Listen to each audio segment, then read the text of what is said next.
Hello, my dear! Hello, hello, hello, hello! Kumusta po kayo mga my dear Pisces? I hope and pray na sa mga oras na to mga my dear ay nasa mabuti kang kalagayan. Ang gagawin po natin ngayon mga my dear is reading mo para sa iyong second half of June.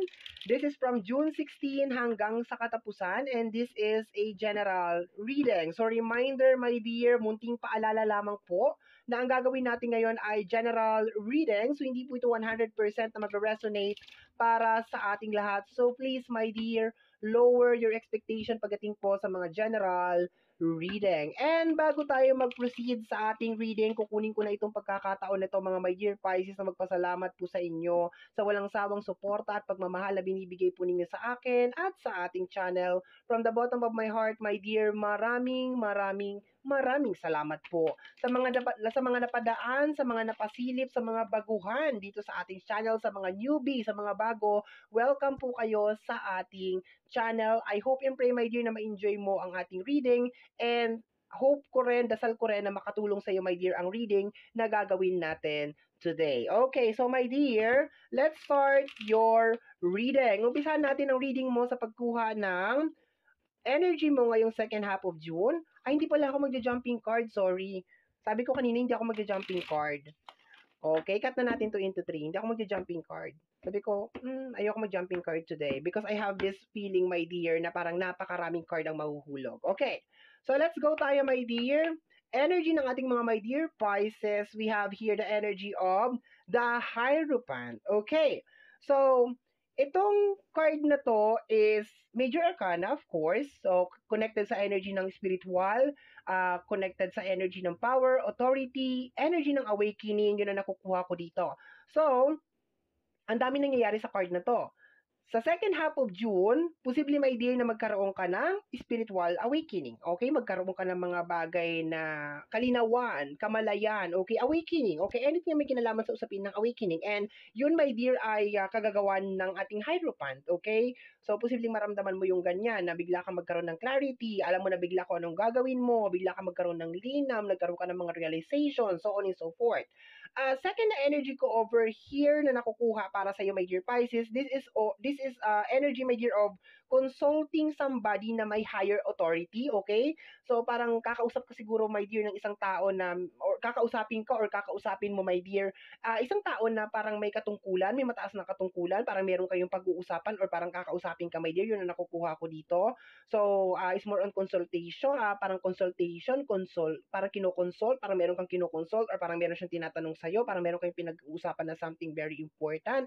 So, yun yung nakukuha ko dito. Okay. Or posible naman, my dear, na baka meron ka rin ini-aim na something na mataas na posisyon. Okay? Baka meron kang gusto na pasukan na mataas na posisyon. Okay? Posible may kinalaman sa government or something na mataas na posisyon. Okay? Posible may kinalaman din sa mga legal matter like police, lawyer.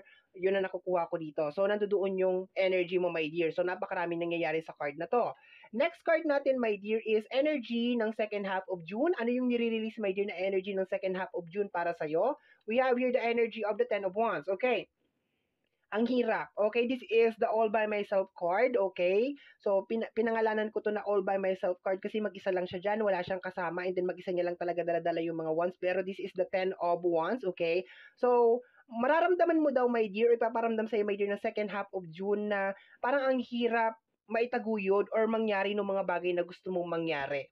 Okay? So, parang ang hirap niyang maipush, ang hirap mangyari, and at the same time, if you are looking for any support or any help, parang it's ano siya, parang ang hirap makahanap ng support or ang hirap makahanap ng support or ano daw? Ang sorry, ang hirap makakuha ng support or ang hirap makakuha ng help galing sa mga tao around you. Pinaparamdam din sa iyo, my dear, ng second half of June na kung ano yung gusto mong mangyari, my dear, kinakailangan i-push mo talaga siya all the way, maski gaano talaga siya kahirap. It really doesn't matter kung meron man gustong tumulong sa iyo or walang kung meron tumulong sa iyo or walang gustong tumulong sa iyo, kinakailangan mo talagang i-push yan, my dear. Okay, so hindi maganda yung 10 of Wands, my dear, para sa energy ng month. Kasi sinasabi dito, my dear, na hindi magiging mabait sa iyo ang second half of June. Okay. Next card natin over here, my dear Pisces, will be your blockage.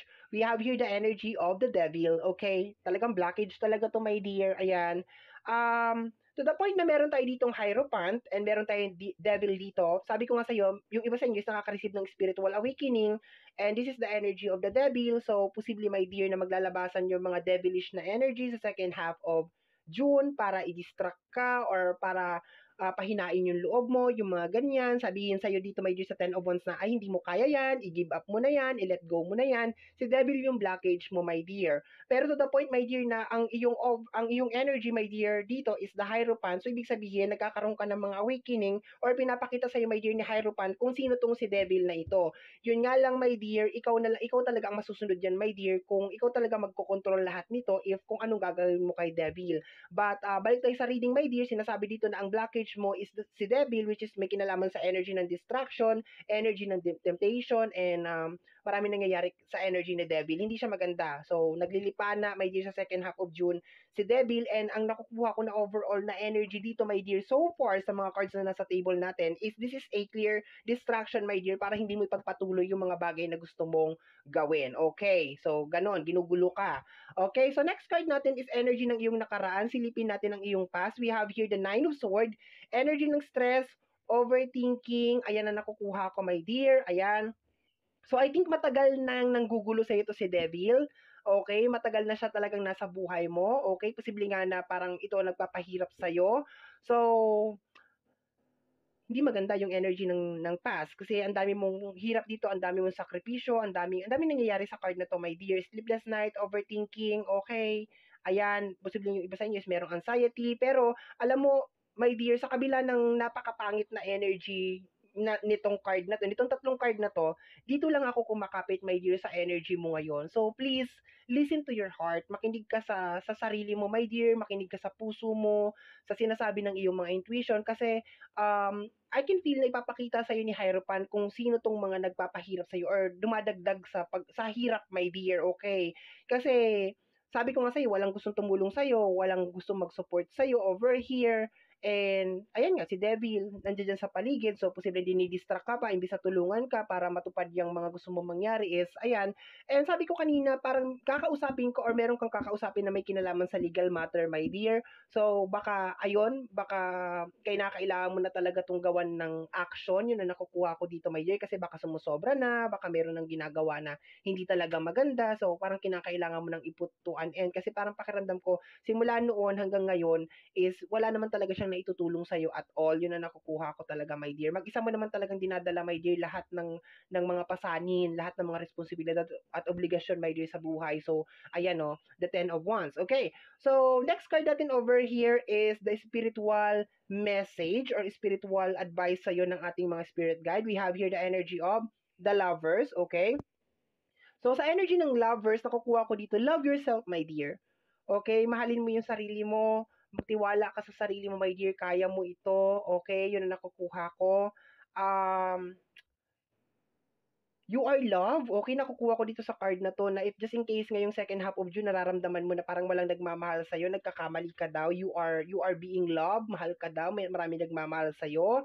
Um, Wag kang makinig kay Devil. Yan talagang trabaho ni Devil. Sasabihin niya talaga sa'yo, wala nagmamahal sa'yo, hindi mo kaya. Lahat may din ng distraction gagawin niya talaga sa'yo para hindi mo pagpatuloy yung isang bagay at malihis ka ng landas at sukuan mo kung ano yung mga bagay na gusto mong gawin. Pero sinasabi dito may din ng ating mga spirit guide na love yourself, you are loved, maraming nagmamahal sa'yo, kaya mo yan, you have your angels supporting you, my dear, dito sa gusto mong mangyari, dito sa journey mo, and yun lang, matuto ka lang talaga na makinig sa mga angels, sa iyong mga spirit guides, kasi pinapakita naman nila sa iyo, my dear, kung sino at kung saan or kung ano, my dear, yung mga bagay na posibleng nakakadagdag sa struggle mo, sa bigat ng pinagdadaanan mo, my dear. So, just listen to them, makinig ka sa kanila, and sundin mo kung ano yung sinasabi nila sa'yo. Okay, so napakaganda ng message sa'yo, my dear, ng ating mga spirit guide.